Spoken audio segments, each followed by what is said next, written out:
নিকট ভবিষ্যতে এক বিশাল সোলার ফ্লেয়ার ওজোন স্তর ধ্বংস করে দেয় আর পৃথিবী পুরোপুরি মানুষের বসবাসের অযোগ্য এক ধ্বংসস্তূপে পরিণত হয়। সারা বিশ্ব জুড়ে চরম আবহাওয়ার ঘটনা ঘটতে থাকে, আর যারা ছায়ায় লুকিয়ে থাকে না তারা সূর্যের অতিবেগুনি রশ্মিতে পুড়ে যায়। ফ্লেয়ারের 15 বছর পর ইঞ্জিনিয়ার ফিঞ্চ তার রোবট সঙ্গী ডিউইকে নিয়ে বাইরে বের হয় রসদ খুঁজতে। ইউভি রশ্মি থেকে বাঁচতে সে একটা বিশেষ স্যুট পরে, যেটা তার পুরো শরীর ঢেকে রাখে এবং রেডিয়েশনের মাত্রা বেশি হলেই তাকে সতর্ক করে দেয়। ফিঞ্চ হালকা একটা সুর গুনগুন করতে করতে দুজনে একটা দোকানের ভেতর ঘুরে বেড়ায় এবং যা কিছু পাওয়া যায় সব তুলে নেয়। এর মধ্যে কুকুরের খাবারও থাকে। মেঝেতে অসংখ্য মৃতদেহ পড়ে থাকে, কিন্তু তারা সেগুলো পুরোপুরি উপেক্ষা করে। কাজ শেষ হলে ফিঞ্চ ভবনটাতে চিহ্ন দিয়ে রাখে, যাতে ভবিষ্যতে বুঝতে পারে সে এখানে আগেই সব তুলে নিয়েছে। এরপর ফিঞ্চ একটা ট্রাকে ওঠে এবং নিজের চিহ্ন দেওয়া ম্যাপ দেখে এক পরিত্যক্ত শহরের ভেতর দিয়ে গাড়ি চালাতে থাকে, যেটা এখন পুরোপুরি বালিতে ঢেকে গেছে। আশেপাশে কোনো মানুষ নেই, তাই ফিঞ্চ ট্রাক দিয়ে গাড়িগুলো ঠেলে সরিয়ে দিতেও দ্বিধা করে না। হঠাৎ তার স্যুট সতর্ক করে দেয় যে একটা বিশাল ঝড় এগিয়ে আসছে। ফিঞ্চ যত দ্রুত সম্ভব সেখান থেকে বেরিয়ে যাওয়ার চেষ্টা করে। অনেকগুলো গাড়িতে ধাক্কা খেতে খেতে শেষ মুহূর্তে সে শহর ছেড়ে পালাতে সক্ষম হয়। কিছুক্ষণ পর সে পৌঁছে যায় তার ভূগর্ভস্থ ল্যাবে, যেটা একসময় ছিল সেই স্পেস এনার্জি কোম্পানি যেখানে সে কাজ করত। ঝড়টা আরও কাছে চলে এসেছে, তাই ফিঞ্চ দ্রুত ডিউইকে টেনে নিয়ে ভবনের ভেতরে ঢুকে পড়ে। ঝড়ে উড়ে যাওয়ার আগেই ভেতরে নিরাপদে ঢুকে ফিঞ্চ খুব যত্ন করে নিজের স্যুট আর ডিউই দুজনকেই পরিষ্কার করে। তারপর সে গোসল করে। হঠাৎ সে কাঁচতে শুরু করে, আর তখন বোঝা যায় সে ধীরে ধীরে মারা যাচ্ছে, এতদিন ধরে রেডিয়েশনের সংস্পর্শে থাকার কারণে। সব কিছু পরিষ্কার হয়ে গেলে ফিঞ্চ সেই জায়গায় ঢুকে যেটাকে সে নিজের অ্যাপার্টমেন্টে রূপান্তর করেছে। সেখানে তাকে উষ্ণভাবে স্বাগত জানায় তার কুকুর গুডিয়ার। দুজনেই অনেক আদর আর চুমু বিনিময় করে। গুডিয়ার ফিঞ্চ আনা কুকুরের খাবার খায়, কিন্তু ফিঞ্চ নিজে শুধু একটু পানীয় খায়, কারণ তার খাবারের মজুদ ফুরিয়ে আসছে। সে আজকের জোগাড় করা জিনিসগুলো ফ্রিজে রাখে আর একটা পিচ ফলের ক্যানের দিকে তাকিয়ে থাকে, কিন্তু নিজেকে মনে করিয়ে দেয় ওটা সে কোনো বিশেষ মুহূর্তের জন্য বাঁচিয়ে রাখবে। এরপর ফিঞ্চ তার মূল প্রজেক্টে কাজ শুরু করে, একটা মানুষের মতো রোবট বানানো, যে ফিঞ্চ চলে যাওয়ার পর গুডিয়ারের দেখাশোনা করবে। এটি রোবটিক হাত লাইব্রেরির সব বই তুলে এনে স্ক্যানারে ঢুকিয়ে দেয়, যেখান থেকে সব জ্ঞান আপলোড হয় একটা ডাটাবেসে, যা ফিঞ্চ রোবটের মস্তিষ্ক বানাতে ব্যবহার করবে। সে শুধু মাঝে মধ্যে কাজ থামায় গুডিয়ারের জন্য একটা বল ছুড়ে দিতে, আর গুডিয়ার খুশিতে সেটা বারবার ফিরিয়ে আনে। সন্ধ্যায় ফিঞ্চ রেডিয়েশন নিয়ে একটা বই পড়ে এবং বুঝতে পেরে ভেঙে পড়ে যে তার হাতে আসলে খুব কম সময় বাকি। ঘুমানোর বদলে সে সিদ্ধান্ত নেয় দেরি হওয়ার আগেই রোবটটা শেষ করতেই হবে। রোবটের মাথার কাজ প্রায় শেষ, শুধু চোখ নেই, তাই সে ডিউইয়ের চোখ খুলে নেয় এবং কথা দেয় পরে আবার নতুন চোখ লাগিয়ে দেবে। যখন সে রোবটটা চালু করে তখন সেটা কথা বলতে পারে না, কিন্তু প্রশ্ন করলে মাথা নেড়ে সাড়া দিতে পারে। ফিঞ্চ অসম্ভব উচ্ছ্বসিত হয়ে পড়ে এবং সঙ্গে সঙ্গে স্পিচ সিস্টেম ঠিক করতে কাজে লেগে যায়। অবশেষে রোবট কথা বলতে পারে, আর এতে গুডিয়ার জোরে ঘেউ ঘেউ করতে শুরু করে। রোবট নিজের নাম বেছে নেয়, জেফ। সে প্রমাণ করে যে ফিঞ্চ স্ক্যান করা বইগুলো থেকে সে অসংখ্য অদ্ভুত তথ্য জানে, কিন্তু একই সঙ্গে তাকে মানতেই হয় ফিঞ্চ প্রোগ্রাম করা নির্দেশগুলো, যেমন কোনো মানুষকে ক্ষতি করা যাবে না। সবচেয়ে গুরুত্বপূর্ণ নির্দেশটা হলো চতুর্থ নির্দেশ। ফিঞ্চ মারা যাওয়ার পর জেফকে অবশ্যই গুডিয়ারকে রক্ষা করতে হবে। হঠাৎ পুরো বিল্ডিংয়ের বিদ্যুৎ চলে যায়। ফিঞ্চও বাইরে গিয়ে উইন্ড টারবাইন ঠিক করতে বাধ্য হয়, আর জেফ ভেতরে গুডিয়ারের সঙ্গে গল্প করার চেষ্টা করে, কিন্তু গুডিয়ার সরাসরি জেফের পায়ে প্রস্রাব করে দেয়। ঠিক সেই সময় ফিঞ্চও লক্ষ্য করে আরেকটা বিশাল ঝড় আসছে। সে দ্রুত ভেতরে ফিরে আসে এবং জেফকে ওয়েদার স্টেশনের সঙ্গে কানেক্ট করে। তখন জানা যায় আগামী 24 ঘন্টায় 4টা আলাদা ঝড় এসে একসাথে ধাক্কা খাবে, তৈরি করবে এক ভয়ঙ্কর সুপারস্টর্ম, যেটা প্রায় 40 দিন ধরে চলবে। এই দুর্যোগে বেঁচে থাকা অসম্ভব। তাই ফিঞ্চও সিদ্ধান্ত নেয় তাদের যত তাড়াতাড়ি সম্ভব এখান থেকে চলে যেতে হবে। ফিঞ্চও অবশেষে তার পিচ ফলের ক্যানটা খেতে থাকে, নাক দিয়ে রক্ত পড়া উপেক্ষা করেই। ম্যাপের দিকে তাকিয়ে সে বুঝতে পারে তাদের একমাত্র সুযোগ হলো পশ্চিমে, সান ফ্রান্সিসকোর দিকে যাওয়া। এরপর সে জেফের পুরো শরীর তৈরি শেষ করে এবং ডাটা ট্রান্সফার রেট বাড়িয়ে দেয়। এটা আদর্শ নয়, কারণ এতে ডাটা মাত্র 72% পর্যন্তই সম্পূর্ণ হবে। কিন্তু সময় ফুরিয়ে গেছে। রোবটের শরীরটা মাথার সঙ্গে যুক্ত হয় আর জেফ সফলভাবে উঠে দাঁড়ায়। ফিঞ্চও তাকে হাঁটা শেখাতে শুরু করে। এতে গুডিয়ার আবার ঘেউ ঘেউ করতে থাকে।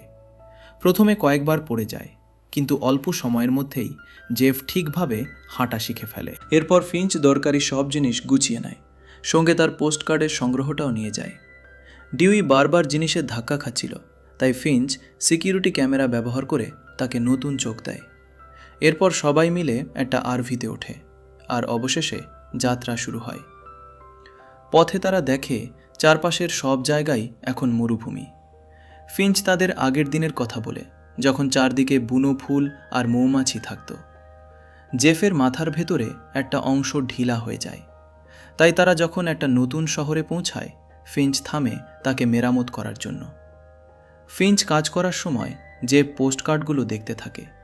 সে লক্ষ্য করে সান ফ্রান্সিসকোর পোস্টকার্ডটা ফিঞ্চ আলাদা করে রেখেছে, যেটা নাকি তার কাকা পাঠিয়েছিলেন। জেফ সিডনির পোস্টকার্ডটা পছন্দ করে এবং সেখানে যেতে চায়, কিন্তু সেটা অনেক দূর হওয়ায় সে গোল্ডেন গেট দেখার ভাবনাতেই খুশি হয়ে যায়। মেরামত শেষ হলে ফিঞ্চ জানায় তারা আবার রসদ খুঁজতে বেরোবে। ডিউই হতাশ হয়ে যায়, কারণ এবার ফিঞ্চ জেফকে সঙ্গে নিচ্ছে। রাস্তায় হাঁটতে হাঁটতে ফিঞ্চ জেফকে স্ক্যাভেঞ্জিংয়ের সব বেসিক শেখায়। শেষমেশ তারা একটা সিনেমা হলও খুঁজে পায়। দরজাটা চেইন দিয়ে বন্ধ ছিল, কিন্তু জেফ এতটাই শক্তিশালী যে সে দরজাটা টেনে খুলে ফেলে।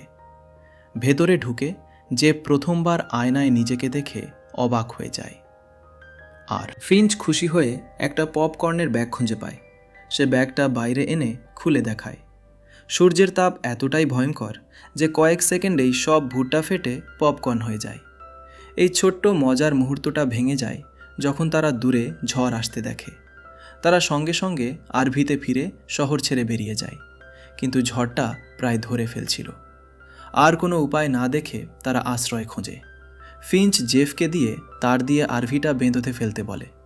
ফিঞ্চ অসুস্থতার কারণে খুব তাড়াতাড়ি ক্লান্ত হয়ে পড়ে, তাই জেফ তাকে ভেতরে পাঠিয়ে দেয় এবং নিজেই কাজ শেষ করে।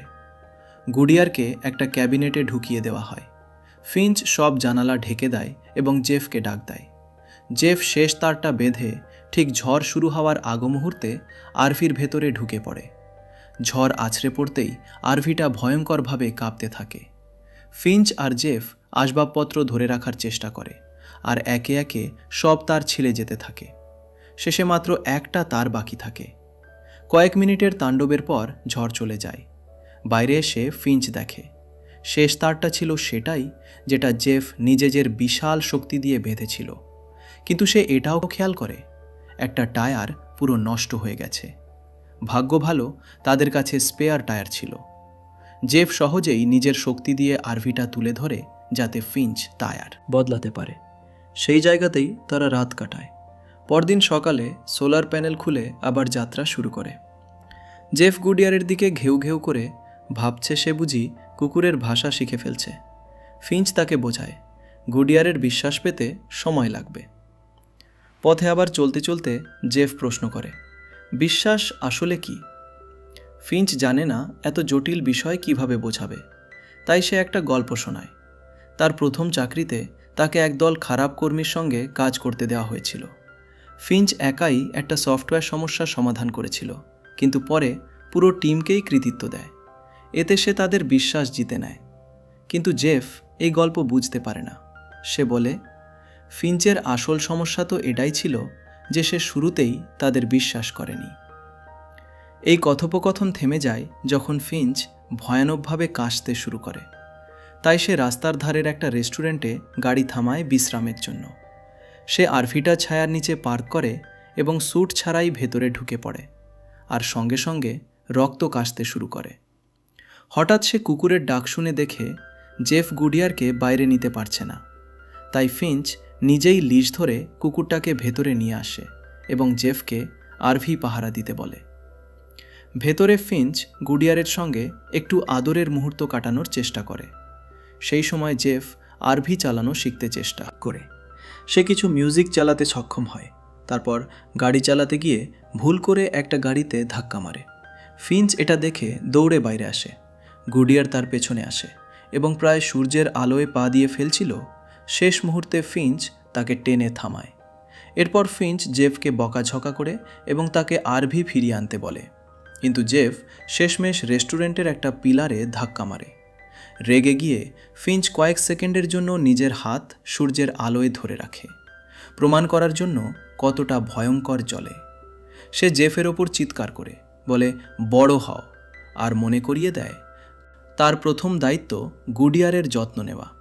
আবার রাস্তায় বেরোলে ফিঞ্চ লক্ষ্য করে জেফ চুপচাপ আর মন মরা। তাই সে তাকে আরেকটা সুযোগ দেয় এবং ঠিকভাবে গাড়ি চালানোও শেখাতে শুরু করে। শুরুতে জেফ একটু আনাড়ি ছিল, পাথুরে জায়গায় ধাক্কা খাচ্ছিল, কিন্তু ধীরে ধীরে সে আত্মবিশ্বাসের সঙ্গে চালাতে শেখে। রাত নামলে তারা থামে ক্যাম্প করতে এবং নর্দার্ন লাইটস দেখে। ওজোন স্তর না থাকায় এখন এগুলো খুব স্পষ্ট দেখা যায়। জেফ জিজ্ঞেস করে তারা রাতে গাড়ি চালায় না কেন। ফিঞ্চ বোঝায় রাতে চালানো বিপজ্জনক, কারণ না খেয়ে থাকা মানুষ ছায়া থেকে আক্রমণ করে। পরদিন সকালে জেফ গুডিয়ারের ডাক শুনে ছুটে যায়। দেখে ফিঞ্চ বমি করছে আর ভীষণ কাঁপছে। জেফ তার যত্ন নেয় এবং তাকে বিশ্রামে রেখে নিজেই গাড়ি চালাতে থাকে। শেষমেশ তারা আরেকটা শহরে পৌঁছায়। জেফ গুডিয়ারকে বলে ফিঞ্চের সঙ্গে থাকতে, আর সে আর ডিউই রসদ খুঁজতে যায়। তারা একটা হাসপাতালে ঢোকে, কিন্তু তেমন কিছুই পায় না। তাই জেফ ডিউইকে প্রবেশপথ পাহারা দিতে বলে এবং নিজে ওপরে যায়। তাদের কেউই খেয়াল করে না ছায়ার মধ্যে কেউ তাদের দেখছে। জেফ কিছু ওষুধ আর একটা জ্যাকেট খুঁজে পায়, যেটা সে পরে নেয়। সে একটা ক্যাবিনেটও খুলে দেখে, ভেতরটা দরকারি জিনিসে ভরা। নিচতলায় ডিউই কিছু খাবার খুঁজে পায়, কিন্তু সেটা তুলতে গিয়ে সে একটা ভালুক ধরার ফাঁদে পড়ে যায়, যেটা মুহূর্তেই তাকে ধ্বংস করে দেয়। এদিকে ফিঞ্চ জেগে উঠে দেখে তার রোবটগুলো নেই। সে বুঝে যায় তারা বিপদে পড়েছে। দুর্বল অবস্থাতেও সে স্যুট পরে তাদের খুঁজতে বেরিয়ে পড়ে। সে ডিউইকে এমন অবস্থায় দেখে ভেঙে পড়ে এবং তার কষ্ট থামাতে তাকে বন্ধ করে দেয়। তারপর সে কাউকে নড়াচড়া করতে দেখে আক্রমণের জন্য প্রস্তুত হয়, কিন্তু সেটা আসলে জেফ, তার নতুন কোট পরে। ফিঞ্চ জেফকে বকাঝকা করে। এত বড় ফাঁদ সে বুঝতে পারল না কেন। ঠিক তখনই তারা আশেপাশে শব্দ শুনতে পায় এবং দৌড়াতে শুরু করে। সিঁড়িতে ফিঞ্চ ভয়ানক কাঁচতে কাঁচতে হাঁটু গেড়ে পড়ে যায়, কিন্তু শব্দ আরও কাছে আসছে। তাই জেফ তাকে তুলে নিয়ে বাইরে বেরিয়ে যায়। আরভিতে পৌঁছেই তারা দ্রুত পালায়, খেয়ালই করে না যে একটা গাড়ি তাদের পিছু নিচ্ছে। কয়েক ঘন্টা পর রাত নেমে গেলে ফিঞ্চ অবশেষে বুঝতে পারে একটা গাড়ি তাদের তাড়া করছে। যেহেতু জেফ গাড়ি চালাচ্ছে এবং সে অন্ধকারে দেখতে পারে, তাই তারা হেডলাইট বন্ধ করে দেয়, কিন্তু তবুও সেই গাড়িটা পিছু ছাড়ে না। এরপর তারা গতি বাড়ায়। ফিঞ্চ সামনে একটা আন্ডারপাস দেখতে পায় এবং রাস্তা ছেড়ে আরভিটা সেখানে ঢুকিয়ে দেয়। জেফ বোঝানোর চেষ্টা করে আরভির উচ্চতা আন্ডারপাসের চেয়ে বেশি, কিন্তু ফিঞ্চ ভয়ে আতঙ্কিত হয়ে পড়ে এবং আরভিটা লুকানোর আশায় চালিয়ে যেতে থাকে। দুর্ভাগ্যজনকভাবে জেফই ঠিক ছিল। আন্ডারপাসে ঢুকতেই আরভির সোলার প্যানেলগুলো ভেঙে যায়। এরপর জেফ নিজের শক্তি ব্যবহার করে আরভিটাকে পুরোপুরি ঠেলে ভেতরে ঢুকিয়ে লুকিয়ে ফেলে। গাড়িটা পাশ দিয়ে চলে যাওয়া পর্যন্ত সবাই চরম টেনশনে থাকে। সেই সময় জেফ খেয়াল করে ফিঞ্চ নিজের আত্মরক্ষার জন্য একটা বন্দুক রাখে। ভাগ্য ভালো, তাড়া করা গাড়িটা চলে যায়। ফিঞ্চ বাইরে এসে ক্ষয়ক্ষতি দেখে এবং নিজেকেই দোষ দিতে থাকে। সে জানে এটা আর মেরামত করা সম্ভব নয়, আর এর মানে তারা সান ফ্রান্সিসকো পৌঁছাতে পারবে না।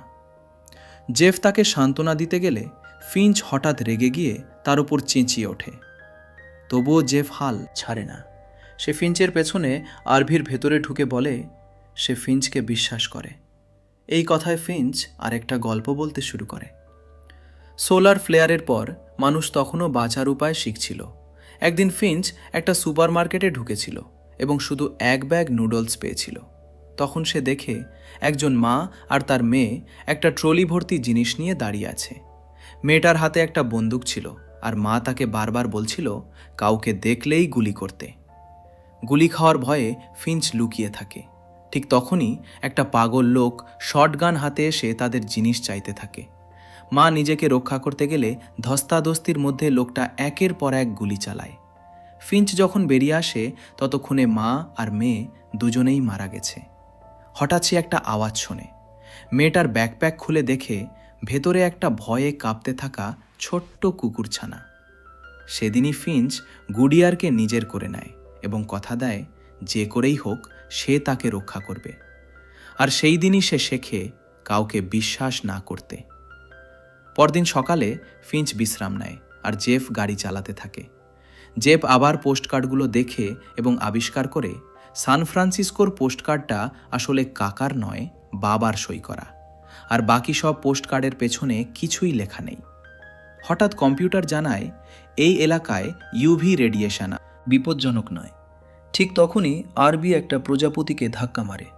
অবাক হয়ে জেফ গাড়ি থামায় এবং ফিঞ্চকে ডেকে দেখায় কি হয়েছে। ফিঞ্চ অবিশ্বাসে নিজের হাত বাইরে বাড়ায়, কিন্তু এবার আর পুড়ে না।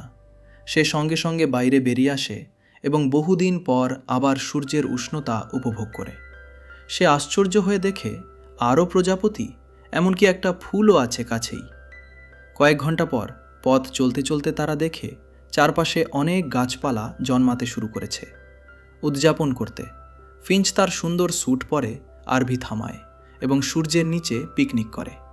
জেফ স্বীকার করে গত রাতে সে সেতুর ওপর তাদের দলটাকে দেখেছিল। এতে ফিঞ্চ ভীষণ খুশি হয়, কারণ এর মানে জেফ স্বপ্ন দেখছে। এরপর জেফ জিজ্ঞেস করে ফিঞ্চ পোস্টকার্ড নিয়ে মিথ্যে বলেছিল কেন। তখন ফিঞ্চ আরেকটা গল্প শোনায়।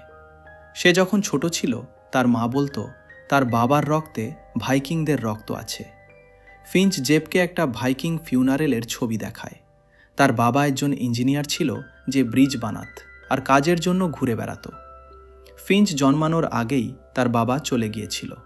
কোনো যোগাযোগ ছিল না যতক্ষণ না ফিঞ্চের 15তম জন্মদিনে হঠাৎ করে সে পোস্টকার্ডটা পায়।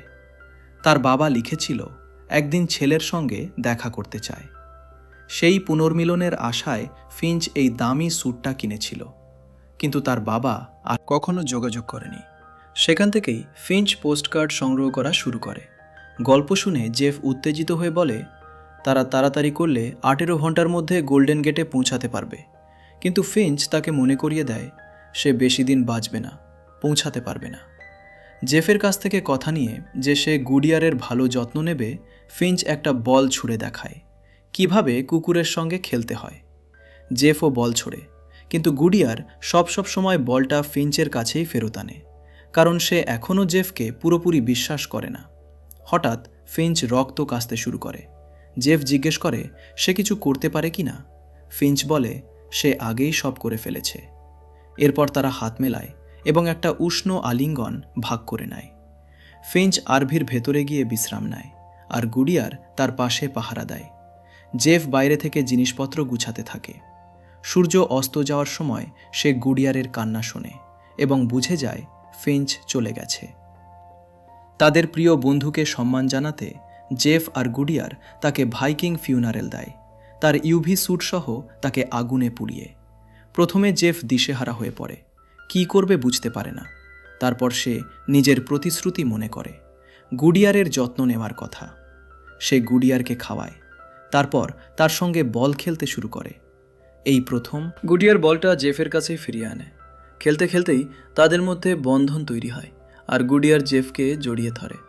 এরপর তারা আবার যাত্রা শুরু করে, নিজেদের পথ শেষ করার দৃঢ় সংকল্প নিয়ে। অবশেষে সান ফ্রান্সিসকো পৌঁছে জেফ ফিঞ্চের জন্য একটা স্মৃতিস্তম্ভ বানায়। তারপর সে গুডিয়ারকে নিয়ে গোল্ডেন গেট দেখতে যায়। সে সেতুর সৌন্দর্যে মুগ্ধ হয়, কিন্তু আরও বেশি অবাক হয় সেখানে রেখে যাওয়া অসংখ্য বার্তায়, যেখানে মানুষ তাদের প্রিয়জনদের জানিয়ে গেছে তাদের কোথায় খুঁজে পাওয়া যাবে। এটা দেখে জেফ বুঝতে পারে এখনও আরও বেঁচে থাকা মানুষ আছে, সে গুডিয়ারকে বলে তাদের খুঁজে বের করা উচিত।